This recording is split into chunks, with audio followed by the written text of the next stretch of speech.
Good morning student. मैं शिवाकांत, आपका सामाजिक विज्ञान का अध्यापक modern public virtual online class में स्वागत करता हूं।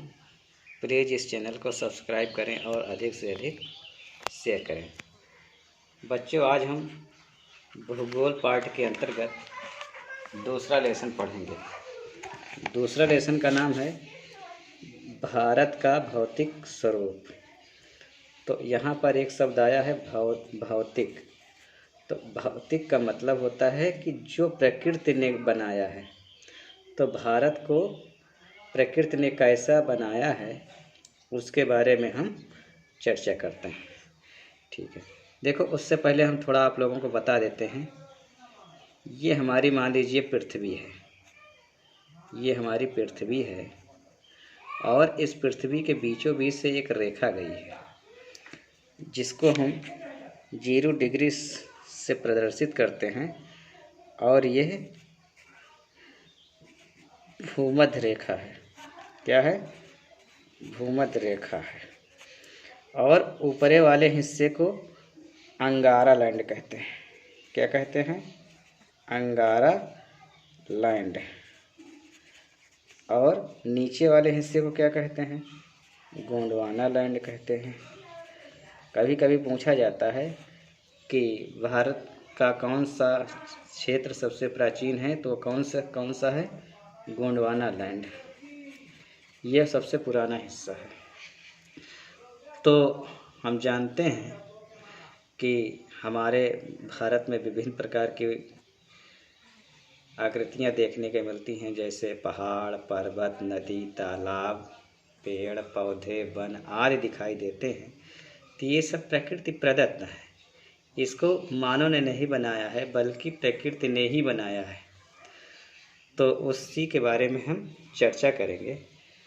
तो देखते हैं कि हमारा भारत विभिन्न स्थलाकृतियों से संपन्न एक विशाल देश है, जो कि विभिन्न प्रकार की भूभाग क्षेत्र से संपन्न है। अब हम भारत के भौतिक स्वरूप का अध्ययन करेंगे। जिस प्रकार भू क्षेत्र भाग में रहते हैं, यदि आप मैदानी क्षेत्र में रहते हैं तो वहाँ से दूर तक फैले विशाल मैदानों से परिचित होंगे, और यदि पर्वतीय क्षेत्र के निवासी हैं तो आप पर्वतीय ढलानों और घाटियों से भली भांति परिचित होंगे। वास्तव में हमारे देश में हर प्रकार की भू आकृतियाँ पाई जाती हैं, जैसे पर्वत, मैदान, मरुस्थल, पठार, द्वीप समूह। आप ये सोच रहे होंगे कि ये विभिन्न प्रकार की भू आकृतियाँ कैसे बनी। अब हम भारत की भू आकृतियों की विशेषताएं तथा उनको संरचना के बारे में जानेंगे। तो सबसे पहले पर्वत। देखिए, पर्वत एक ऐसा क्षेत्र है जहाँ पर बर्फ़ जमा होती है। मैदान समतल होता है।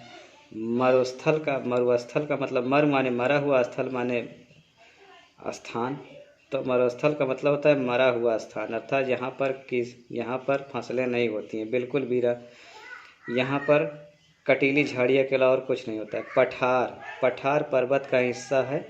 देखिए, पठार की जो चोटी होती है नुकीली होती है, और पठार की जो चोटी होती है वो समतल होती है, मेज के आकार की होती है। और पठार को खनिज का भंडार भी कहा जाता है। तथा द्वीप समूह इसको कहते हैं जो पानी से चारों तरफ घिरा रहता है। जैसे अपने यहाँ अंडमान निकोबार द्वीप समूह, लक्षद्वीप, ये सब क्या हैं? ये ऐसी जगह है जहाँ जिसके चारों ओर पानी है, अर्थात ये पानी से घिरा हुआ है। तो हमारे यहाँ पर्वत, मैदान, मरुस्थल, पठार, द्वीप समूह, और अध्ययन की दृष्टि से हम इतने ही भागों में बांटते हैं कि पर्वत प्रदेश, मैदान प्रदेश, मरुस्थल प्रदेश, पठार, द्वीप समूह। और भारत ही एक ऐसा देश है जहाँ पर ये पांचों प्रकार की आकृतियाँ देखने को मिलती हैं। बच्चों, आज बस यहीं तक। आगे की चर्चा हम अगले वीडियो में करेंगे। तब तक के लिए धन्यवाद। Thanks for watching.